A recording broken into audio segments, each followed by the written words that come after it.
The European diplomats raised legitimate concerns as to the communications attributed to the CDF and their propensity to cause misunderstandings, to cause regional conflicts, internal conflicts in Uganda and elsewhere. Those were legitimate concerns. They also raised legitimate concerns as to violation of human rights, including torture of the people of Uganda. Now, Bwana Andrew Mwenda, that had nothing to do. What they stated had nothing to do with the race. Every living thing on this earth cherishes freedom. Every living thing cherishes freedom, even if it is a domestic animal. And I'm sure even a wild one. You look them up, the animals, you will see them struggling to get out. They keep close to the entrance. Even if it is a puppy, they struggle to get out of a cage. The reason is simple. Every living thing inherently cherishes freedom.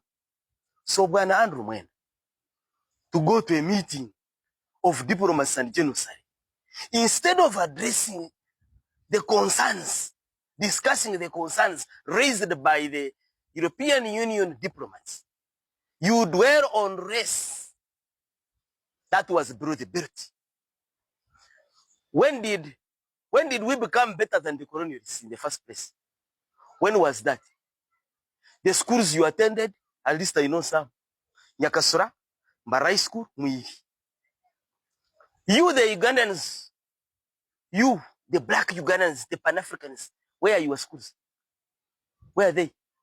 Those established by you, the Africans, who cherish the African values, who think that the European, the colonialists, did so bad and that you are doing very well. Where are your schools? Where are your hospitals when you return to Fort Portal City, your city? Where is your hospital? Where is it? Where is your hospital? It is not there.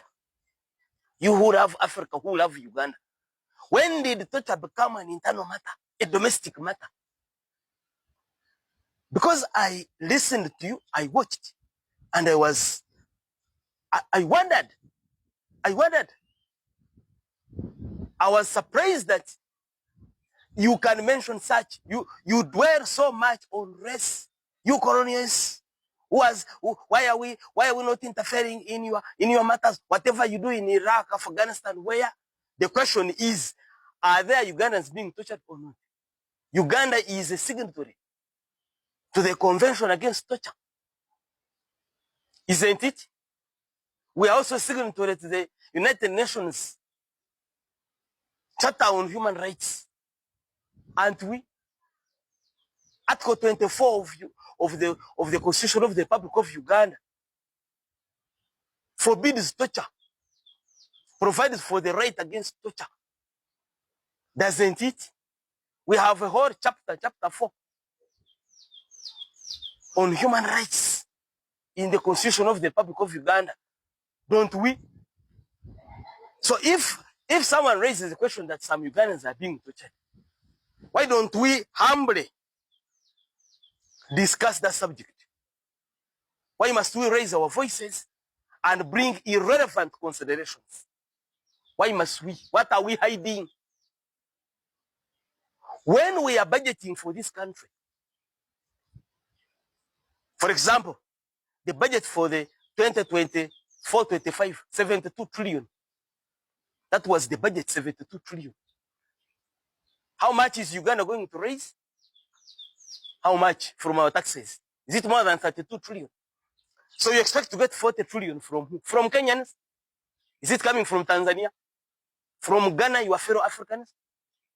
You expect it to come from Europe and America, don't you? So if you want to beg from Americans, you want to beg from Europeans, and you don't want them to talk about your human rights record, are you being sincere to yourself? When they tell you, when they ask you about your budget, you spend sleepless nights writing documents to convince them to give you money. When they ask about your human rights record, you say you are Europeans. These are our internal matters. What is internal about torturing a person or killing a person? What is internal? It is internal to who?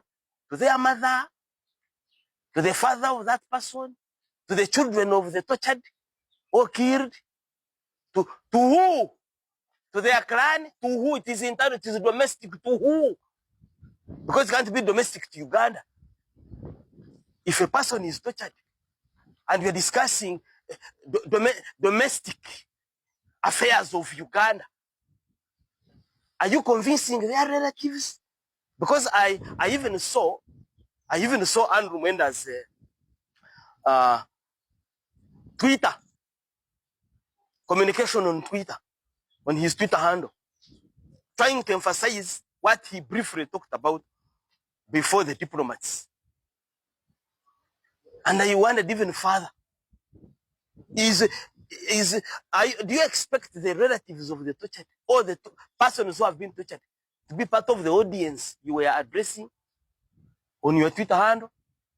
Are they also expected to see, to watch, to read, to internalize what you wrote? Why should the Ugandans be tortured? We have courts of law. Yeah, we have them. We have them. So the diplomats raised a legitimate concern. You, the people who claim to love Uganda so much, where is your love? Where is the evidence?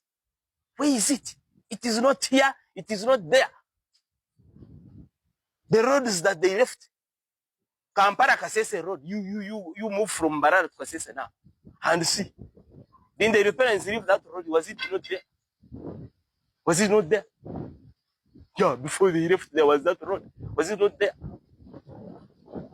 Even the schools they left and hospitals. And the entire see a justice of the Court of Appeal, Irene Mnyagonja, complaining about Marago Hospital, Ward 6B. Then the Europeans live here, Marago Hospital. Was it not functional?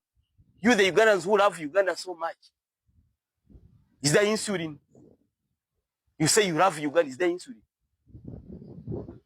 So you are lecturing whites, you are lecturing the Europeans about what? Exactly what is Ugandan? What is Uganda that you are trying to defend?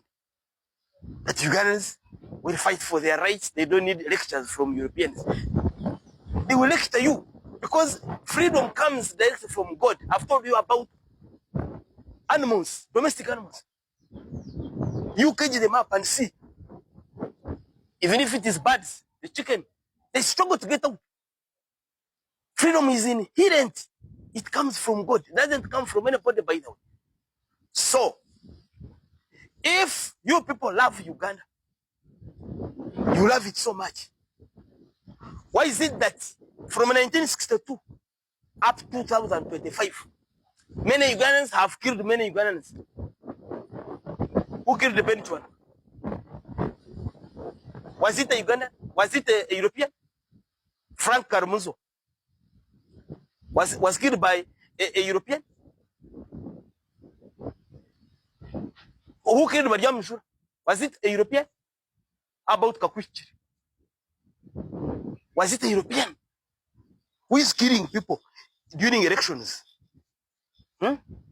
Political violence, who is killing them during elections? The last elections, the people who died were about 54 in Kampala alone, in one demonstration. Who killed them? Were they Europeans? So from 1962, when the British left, up to 2025, how many people have died? Extrajudicially, how many people have died? Have they been killed by Europeans? So you who claim to love Uganda, why is it that you have not stopped these killings? And it is now the people you call colonialists who come to you and say, you are killing your own relatives, you are killing your own people. And then you say, leave us. You also killed us in the past.